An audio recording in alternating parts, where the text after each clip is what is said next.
우리 좌우에 계신 분들과 인사하겠습니다. 잘 오셨습니다. 사랑합니다.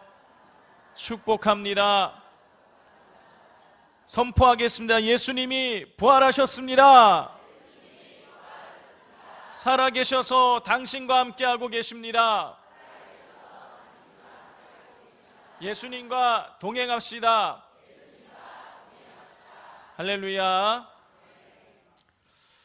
성도 여러분, 최초라는 타이틀은 영광스러운 것입니다. 왜냐하면 사람들이 기억하기 때문인 것이죠. 한번 생각을 해보십시오. 우리는 달에 최초로 발을 내디딘 사람의 이름을 기억하고 있습니다. 누굽니까? 닐 암스트롱입니다. 지금 즉시 생각이 안 났더라도 암스트롱 들어보면 한번 들어봤다 이런 생각 드실 거예요.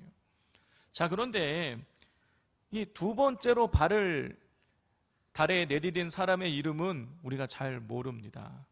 누구냐면 버즈 올드린이라는 사람이에요.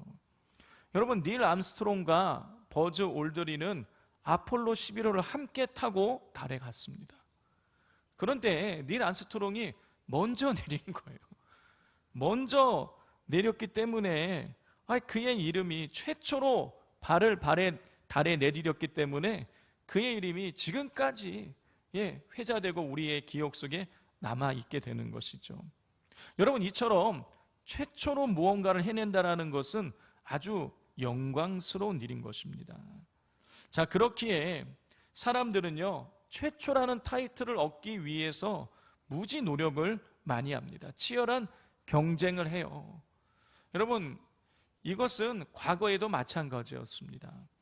여러분, 1910년에는요 이 최초라는 타이틀을 얻기 위한 경쟁이 그때도 있었는데, 그때는 뭘 두고 그렇게 경쟁을 했냐면 남극점에 누가 먼저 도달을 하느냐, 이걸 가지고 사람들끼리 그렇게 경쟁을 했습니다. 주인공은 노르웨이의 로알 암문센이라는 사람과 영국의 로버트 스콧이라는 사람이었어요.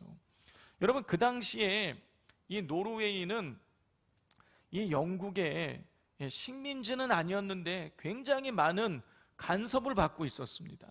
길을 못 피고 있었어요. 자, 그렇기 때문에 노르웨이의 입장에서는 우리가 영국보다 먼저 남극점을 점령한다는 것은 이게 뭔가 길을 펼 수 있는 일인 거예요. 영국 입장에서는 자기들보다 못한 나라한테 남극점에 정복하는 것을 빼앗긴다는 것은 자존심이 또 상하는 일이었던 거예요. 그러니까 이 남극점을 점령하는 이 일은 이 아문센과 스콧 두 사람의 이 일이 아니라 나라 대 나라의 자존심이 걸린 일이었습니다. 자, 아문센은요 1911년 10월 19일 날 남극 그 전초 기지에서 남극점을 향해 출발을 했어요. 그리고 로버트 스콧은 13일 뒤인 1911년 11월 1일 날 남극점을 향해 출발을 하게 되었습니다. 자, 13일 먼저 아문센이 출발을 했으니 누가 먼저 남극점에 도달해야 되는 것입니까? 아문센이요. 아문센이 며칠 먼저 도착을 해야 되는 것입니까? 13일. 정상적으로 생각해보면 이 13일 먼저 아문센에 도착을 해야 되는 거예요. 그런데 여러분, 두 사람이 남극점 도달한 시간은요 훨씬 더 벌어졌어요. 노르웨이의 아문센은 1911년 12월 14일에 남극점에 도달을 했고요, 영국의 로버트 스콧은 1912년 1월 17일에 도달을 했습니다. 13일 차로 출발을 했는데 도착은 33일이나 벌어지게 된 것이에요. 자, 그래서 남극점 최초의 도달의 이 영예는 누가 받았냐? 아문센이 가져간 거예요. 자, 로버트 스콧 입장에서는요 도착을 해봐 했더니 남극점에 도착했더니 노르웨이 국기가 휘달리고 있는 것입니다. 너무너무나 좌절했겠죠. 자, 그런데 여러분, 더 큰 비극은 뭐냐면 이 로버트 스콧은 돌아오다가 귀환하지 못하고 도중에 얼어 죽게 되었다는 것입니다. 여러분, 출발은 13일 차였는데 도착은 33일 차이가 벌어졌어요. 왜 벌어진 것일까요? 거기다가 돌아오다가 왜 이 로버트 스콧과 그의 일행들은 도중에 그렇게 얼어 죽게 된 것일까요?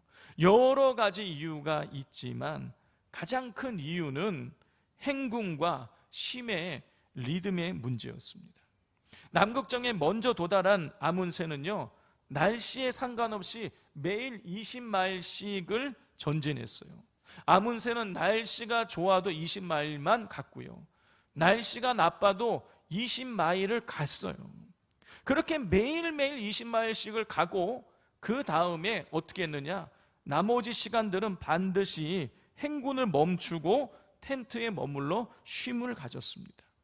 그 결과 아문센과 그 일행들은요, 신체의 리듬을 유지할 수 있었고 지치지 않고 끝까지 건강하게 남극점을 갔다가 돌아올 수 있었습니다. 반면에 로버트 스콧과 그 일행은 어떻게 했느냐, 날씨가 좋은 날은요 30마일, 40마일씩 강행군을 해서 전진해 갔어요. 그러다가 날씨가 조금 좋지 않으면 텐트 안에 머물곤 했습니다. 며칠씩 날씨가 좋아질 때까지 그냥 텐트 안에 가만히 있었어요.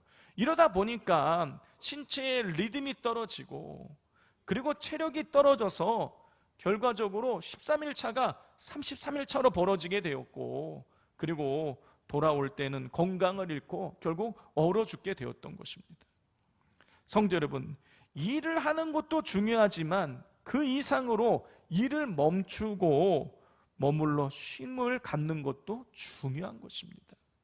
왜냐하면 일상의 삶을 멈추고 머물러 쉴 때에 지쳐있는 체력과 그리고 힘이 회복되기 때문인 것입니다.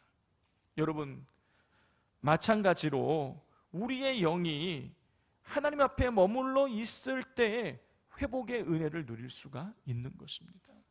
세상에서 일을 하다가 하나님 앞에 머물러 쉼의 시간을 가질 때, 여러분, 그때 우리의 영이 채워지게 되는 것이죠. 여러분, 이런 사실을 오늘 본문이 우리에게 보여주고 있습니다. 지난주 우리는요, 사도 바울의 2년여간의 이 선교의 여정을 한번 살펴보았었습니다. 사도 바울은 2년간의 이 사도 바울의 선교의 이 여정은요, 여러분, 온갖 고생으로 가득 차 있었어요. 밤빌리아 버가에서 그 수행원으로 따라왔던 마가 요한이, 고령이었던 이 바울과 바나바를 도와줘야만 했던 마가 요한이 갑자기 집으로 돌아가 버렸어요. 고향으로 가버렸습니다. 배신을 당한 것이에요.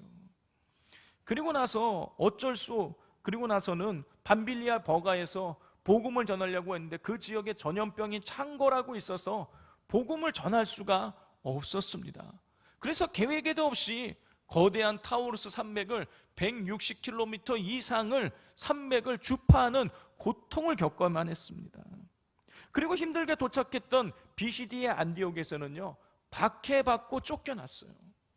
그리고 이고니온으로 갔는데 이고니온에서는 모욕을 당했다고 성경이 기록하고 있습니다. 그리고 또 뭐라고 기록되어 있냐면, 이고니온에 있는 사람들이 바울과 바나바를 돌로 치려 해서 도망을 쳤다고 기록하고 있어요.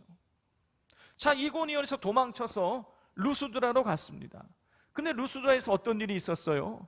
루스드라에서는요, 돌에 맞아 죽었어요. 이고니온과 비시디의 안디옥에서 바울을 박해하고 모욕하던 사람들이 루스드라까지 쫓아와가지고 바울을 실제로 돌로 내려쳤습니다. 그래서 바울이 죽은 줄 알고 갖다가 내다 버렸어요. 여러분, 바울의 2년간의 이 여정은요, 배신과 고생, 박해와 모욕, 그리고 죽음과 질병, 이런 단어들로 요약이 될 수 있어요.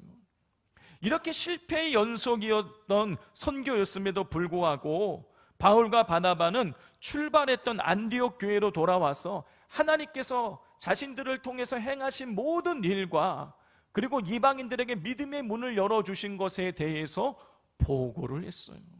인간적인 관점으로 보자면 계획한 대로 된 것이 하나도 없는 실패의 연속이었지만, 바울과 바나바는 하나님의 관점에서 2년간의 여정을 돌아보며 그리고 선교 보고를 했습니다. 자, 이렇게 해서 아주 은혜스럽게 2년간의 선교의 여정이 마무리가 되었어요. 자, 성도 여러분, 만약에 우리 성도님들께서 바울이었다면 그렇게 2년간 고생 외지에서 객지에서 제대로 먹지도 못하고 자지도 못하고 온갖 고생하고 돌에 맞고 힘든 여정을 보내고 이제 2년 만에 모든 일정이 다 끝났다라고 한다면 이 다음에 우리 성도님들은 무엇을 하고 싶으십니까? 저는요, 생각을 해봤는데요, 당장에 고향으로 돌아가서 집으로 가서 쉬고 싶을 것 같아요. 여러분, 바울이 지금 돌아간 그 비시디아 안디옥 교회는요, 바울의 고향이 아니에요. 바울의 고향은 다소입니다. 그런데요, 바울은요, 고향으로 돌아가지 않았어요. 하루도 편안할 날이 없이 2년간의 사역을 마친 이후에 바울은 고향이 아니라 그 안디옥 교회에 머물렀습니다. 우리 27절, 28절을 같이 한번 읽어보겠습니다.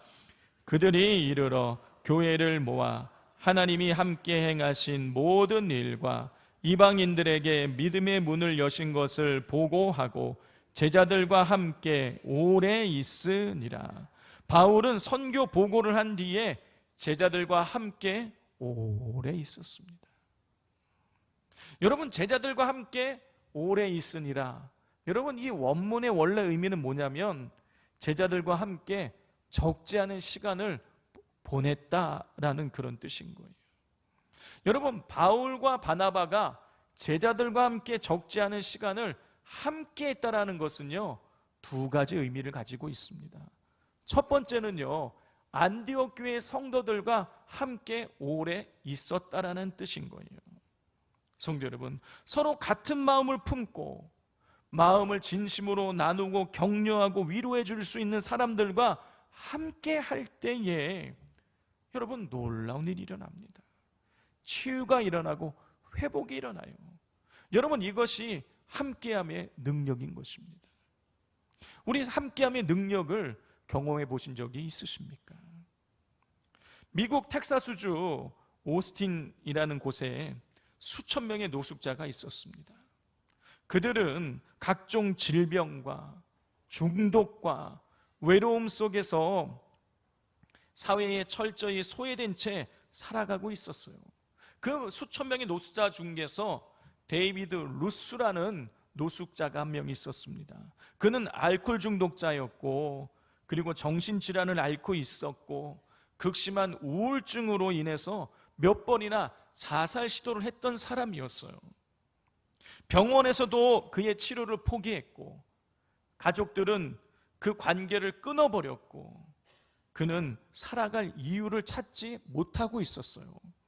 그러던 중 한 교회 공동체에서 만든 커뮤니티 퍼스트 빌리지라는 이 공동체에서 이 루스를 초청했어요.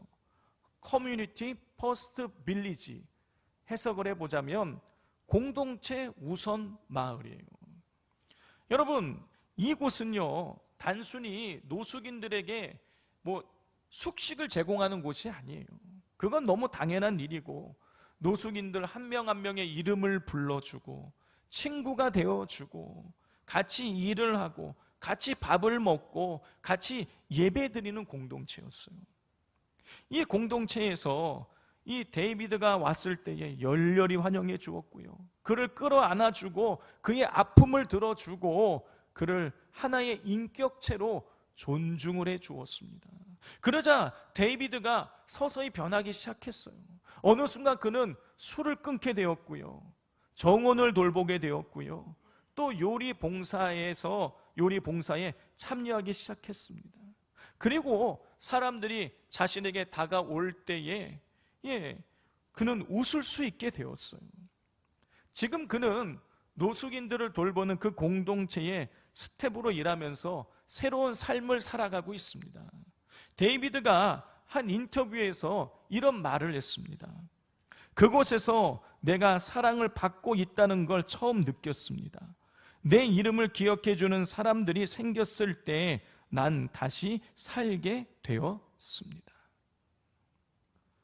바로 이것입니다. 여러분, 이 사랑의 공동체는 절망 속에서 죽어가는 사람을 소생시킬 수 있는 힘이 있어요. 이것이 함께함의 능력인 것입니다.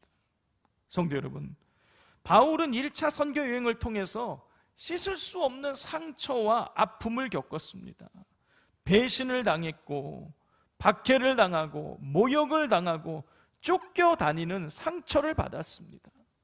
돌에 맞아서 죽는 고통을 겪었어요.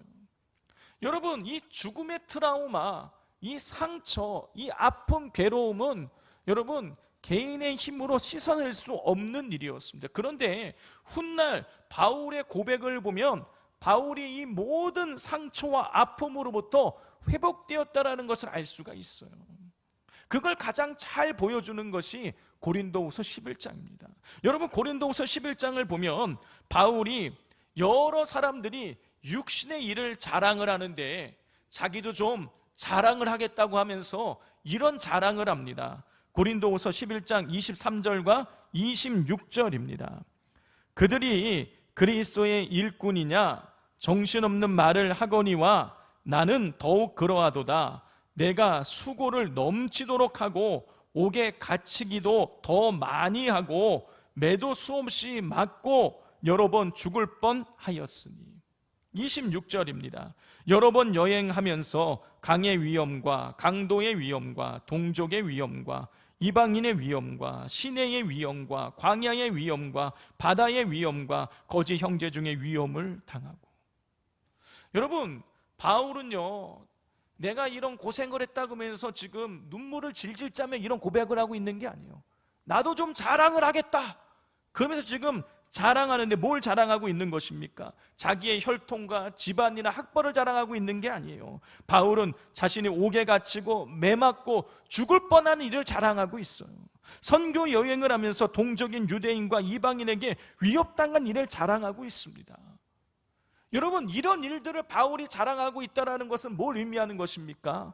바울이 선교 여행하면서 당한 여러 가지 상처와 죽음의 트라우마로부터 이 바울이 회복되었다라는 것을 의미하는 것이에요. 그런데 여러분, 바울이 어떻게 회복될 수 있었던 것입니까? 바울의 서신서를 읽어보면요, 바울이 이런 일을 어떻게 회복했는지를 기록하고 있지 않아요. 그런데요, 오늘 본문이 기록하고 있는 거예요. 어떻게 회복할 수 있었던 것입니까? 제자들, 즉 안디옥 교회의 성도들과 함께 오래 있음으로 회복이 되었던 거예요. 성도 여러분, 함께 할 때 상처 입은 사람이 회복되고 함께함의 능력이 나타나게 되는 것입니다. 그러므로 우리 산돌교회 성도님들 한 분 한 분이 상처 입은 영혼이 곁에 다가올 때에 외면하지 마시고 따뜻한 말 한마디, 진심 어린 관심으로 함께해 주시기를 바랍니다. 그렇게 할 때 우리 산돌교회 공동체를 통해서 아픔이 사라지고 상처가 싸매어지고 다시 살아갈 용기가 북돋아지는 함께함의 능력이 나타나게 될 것입니다. 바울이 제자들과 적지 않은 시간을 함께했다는 것의 두 번째 의미는 바울이 하나님 앞에 오래 머물렀다라는 뜻인 거예요. 여러분, 28절에 이 제자들과 함께 오래 있었다라는 것은요, 안디옥 교회 성도들과 함께 오랫동안 있었다라는 의미인 동시에 여러분, 하나님 앞에 오래 머물렀다는 뜻이에요. 여러분, 제자들과 함께라는 말 속에는요, 하나님의 백성들과 함께라는 의미가 담겨 있고요, 오래 머물렀다는 말 속에는요, 하나님 앞에 오래 머물렀다는 깊은 영적인 의미가 있습니다.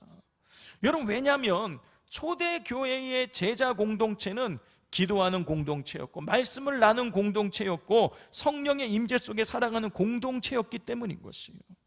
성도 여러분, 바울과 바나바는 믿음의 공동체와 함께함을 통하여서 여러 가지 육체의 아픔과 마음의 상처를 회복할 수 있었어요. 그러나 육체의 아픔과 마음의 상처가 회복됐다고 해서 여러분 모든 것이 다 회복됐다고 말할 수 없습니다. 왜냐하면 인간은 영적인 존재이기 때문인 거예요. 성도 여러분, 주변을 한번 둘러보시기를 바랍니다. 여러분, 육체적으로 건강하고 모든 환경이 다 받쳐주는데, 그리고 특별한 큰 상처도 없는데, 여러분, 죽지 못해서 어둠 속에 살아가는 사람들이 있어요. 여러분, 왜 그런 것입니까? 그들의 영이 병들어 있기 때문인 거예요. 성도 여러분, 인간은 영적인 존재입니다. 그렇기에 영이 하나님의 은혜로 충만하게 채워지지 않으면 생명 있는, 생기 있는 삶을 살아갈 수 없고 생명을 전할 수 없어요. 그런데 바울은 1차 선교 때 말로 다할 수 없는 아픔과 괴로움과 상처를 받았지만, 여러분, 다시금 힘있게 일어나서 2차 선교 여행을, 3차 선교 여행을 다니면서 죽어가는 영혼들에게 복음을 전하며 생명을 살리는 일을 했어요. 여러분, 이것은 바울의 영이 하나님의 영으로 충만했다라는 것을 의미하는 거예요. 그런데 어떻게 바울이 하나님의 영으로 충만할 수 있었던 것입니까? 하나님 앞에 오래 머물러 있었기 때문인 거예요. 사랑하는 성도 여러분, 하나님은 하나님 앞에 머무르는 자에게 힘을 주시고 은혜를 주시고 영적인 회복을 주십니다. 요즘 전기 자동차를 타시는 분들이 많이 생겨나고 있습니다. 전기 자동차가 일반 자동차보다 여러분, 연비도 좋고 정숙하고 모든 면에서 관리도 편하고 참 좋습니다. 그런데 한 가지 불편한 게 있어요. 그게 뭡니까? 배터리를 충전하는 일인 거예요. 여러분, 배터리를 충전을 하려면 아무리 급속 충전을 한다고 할지라도 완충하려면 30분 이상이 걸린다고 합니다. 여러분, 30분을 머물러 있어야 되는 거예요. 충전이 되려면 죽으나 사나 30분을 여러분 그 충전소에 머물러 있어야 되는 것입니다. 그게 귀찮다 그래서 잠시 머무르고 떠나가면 절대로 배터리가 충전될 수가 없어요. 여러분, 우리도 마찬가지예요. 우리가 하나님 앞에서 영적으로 충전되려면, 영적으로 충만함을, 하나님의 은혜를 경험하려면 하나님 앞에 머물러 있어야 됩니다. 그런데 하나님 앞에 오래 머물러 있는 게 여러분 쉬운 일이 아니에요. 시간이 걸리고 귀찮기도 하고 그 시간이 견디기가 힘들어요. 그러나 그렇다 그래서 여러분, 하나님 앞에 머물러 있지 않으면 절대로 우리는 하나님의 은혜를 경험할 수가 없습니다. 힘들어도 여러분 그 자리를 지키고 하나님 앞에 머물러 있을 때 우리는 회복의 역사를 누릴 수가 있게 되어지는 것입니다. 여러분, 이런 사실을 잘 보여주는 사람이 바로 선지자 엘리야입니다. 여러분, 엘리야 선지자는 대단한 인물이었어요. 갈멜산에서 바알과 아세라를 섬기는 제사장 850명과 영적인 능력 대결을 벌였는데 엘리야가 이겼어요. 그리고 850명을 다 제거했습니다. 자, 그런데요, 이렇게 대단한 일을 했던, 영적인 능력이 있었던 이 엘리야가 하루아침에 곤두박질을 치는 사건이 생깁니다. 그 사건이 왜 생기느냐? 바알과 아세라를 섬기던 이세벨 여왕이 이 엘리야가 바알과 아세라 선지자를 다 죽였다는 이야기를 듣고 사람에게 통해서 소식을 전하게 하는 거야. 내가 너 반드시 죽이겠다. 이 이야기를 듣고 하루아침에 그렇게 이 하나님의 영적 능력 대결에서 승리를 거뒀던 엘리야가 하루아침에 곤두박질을 쳐요. 그리고 어떻게 하느냐? 도망을 갑니다. 성경을 읽어보면 이 엘리야가요, 하루 사이에 대략 하룻밤 사이에 70km, 80km로 도망을 치는 거예요. 어마어마한 속도로 도망간 거예요. 잡히면 죽는다는 생각으로 목숨을 걸고 여러분 진짜 도망을 친 것입니다. 그리고 도망쳐서 로덴 나무 아래에 엎드려서 이 엘리야가 간구한 것이 뭐냐면 죽여달라는 것이었어요. 하나님, 차라리 저를 죽여주십시오. 죽음의 공포가 엘리야를 완전히 짓누르고 있었던 거예요. 하룻밤 사이에 70km, 80km를 달려왔으니 체력적으로도 지금 다운되어 있었고 고갈되어 있었고 영적으로도 지금 탈진 상태에 있었던 거예요. 이런 엘리야를 하나님께서 어떻게 회복을 시키십니까? 먼저 하나님께서 천사를 통해서 먹을 것을 공급해 주세요. 그래서 체력을 먼저 회복을 시켜주세요. 그리고 난 다음에 그의 영적인 영을 회복시키기 위해서 하나님이 어떻게 하시냐면 호렙산으로 가라고 하나님께서 명령을 내리세요. 여러분, 그런데 엘리야가 있는 곳에서부터 호렙산까지의 거리가 얼마였냐면 40일을 걸어가야만 되는 거리였어요. 어마어마한 거리인 것입니다. 그런데 하나님께서 겨우 이 체력을 회복한 엘리야를요 40일 광야길을 걷게 하시는 거예요. 그리고 아무도 없는, 인적이 없는, 사람의 소리가 들리지 않는 그 호렙산으로 엘리야를 부르셔서 하나님이 하신 일이 무엇인 것입니까? 그를 하나님 앞에 머무르게 만드는 것이었어요. 엘리야는 사람의 소리가 들리지 않는, 인적이 끊긴 그 호렙산에서 하나님 앞에 엎드려서 머물러 있었습니다. 그러한 가운데에 그는 하나님의 세미한 음성을 듣고 그가 완전히 영이 회복되게 되는 거예요. 성도 여러분, 하나님 앞에 머무름이 없이는 영적으로 충만할 수 없고, 영적으로 충만하지 않으면 우리는 아무것도 할 수가 없습니다. 요한복음 15장 5절입니다. 나는 포도나무여 너희는 가지라. 그가 내 안에 내가 그 안에 거하면 사람이 열매를 많이 맺나니 나를 떠나서는 너희가 아무것도 할 수 없습니다. 우리가 주님 안에, 하나님 안에 거하지 아니하면, 그 앞에 머무르지 아니하면 여러분 우리는 아무것도 할 수 없는 거예요. 그러므로 하나님 앞에, 주님 앞에 오래 머무르시기를 바랍니다. 여기 하나님 앞에 머물음을 통해서 절망에서 벗어나 세상의 소망을 전하고 있는 사람이 있습니다. 우리에게 잘 알려져 있는 닉 부이치치예요. 사진을 보여주시기를 바랍니다. 여러분, 사진에서 보이는 대로 닉 부이치치는 태어날 때부터 손이 없었고 발이 없었습니다. 그러니 여러분, 어린 시절에 다른 친구들이 다 갖고 놀고 있는 장난감을 가지고 그는 놀 수가 없었어요. 그리고 학교에 갔을 때는 친구들에게 조롱을 당하고 따돌림을 당했습니다. 제대로 걸을 수도 없었어요. 그래서 그가 10살이 되었을 때 죽어야겠다 생각을 하고 욕조에 물을 받아놓고 거기에 들어가서 죽으려고 했는데 몸이 마음대로 움직여지지 않으니 그마저도 할 수가 없었어요. 그는 절망하게 되었습니다. 그리고 하나님 앞에 절규하면서 소리쳤어요. 하나님, 왜 저를 이렇게 만드셨습니까? 도대체 왜 제가 살아야 되는 것입니까? 하면서 절규했습니다. 어느 날 닉의 어머니가 요한복음 9장의 말씀을 읽어주었어요. 여러분, 요한복음 9장을 보면 예수님과 제자들이 함께 길을 걸어가고 있었는데 태어나면서부터 앞을 보지 못하는 사람을 보게 됩니다. 그때 이 제자들이 예수님께 질문을 해요. 예수님, 저 사람이 저렇게 된 이유는 누구의 죄 때문입니까? 그 당시에 유대인들은 누군가 질병을 걸리게 되면 그걸 다 죄와 연결시켰기 때문에 그런 질문을 했던 것이에요. 그런데 예수님께서 제자들의 그 질문을 받으시고 이렇게 대답을 하셨습니다. 요한복음 9장 3절입니다. 예수께서 대답하시되 이 사람이나 그 부모의 죄로 인한 것이 아니라 그에게서 하나님이 하시는 일을 나타내고자 하심이라.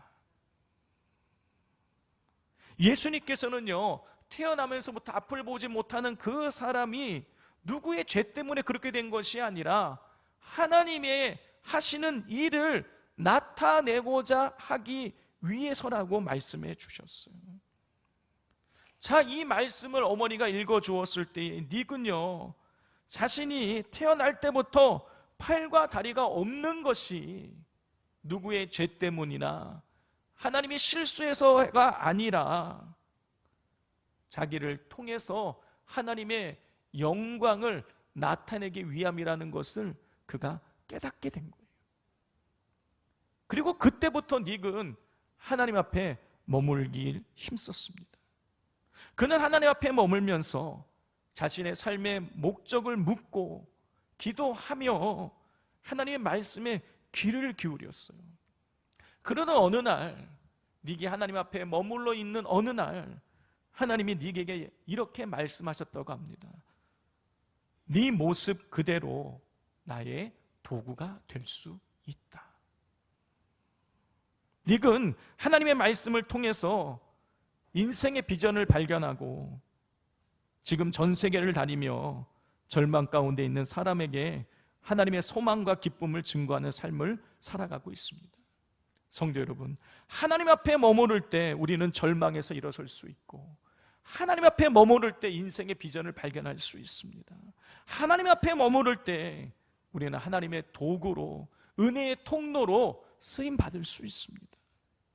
하나님 앞에 머문다는 것은 단지 교회에 앉아 있는 것을 의미하지 않습니다. 하나님 앞에 머문다라는 것은 하나님 말씀에 귀를 기울이고 기도하며 주님과 교제를 하며 하나님의 뜻 안에 거하는 것을 의미하는 것이에요.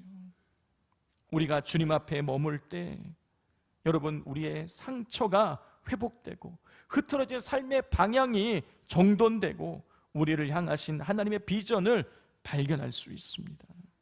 그러므로 항상 하나님 앞에 머물기를 힘쓰기를 바랍니다.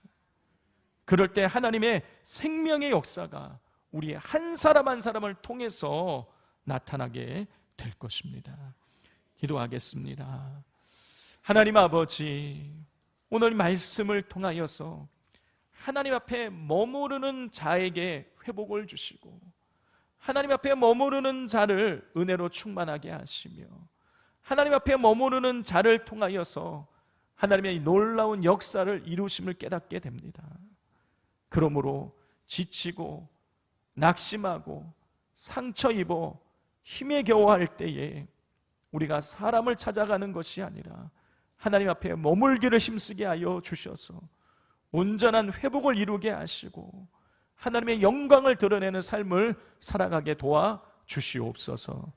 예수님의 이름으로 기도드립니다. 아멘.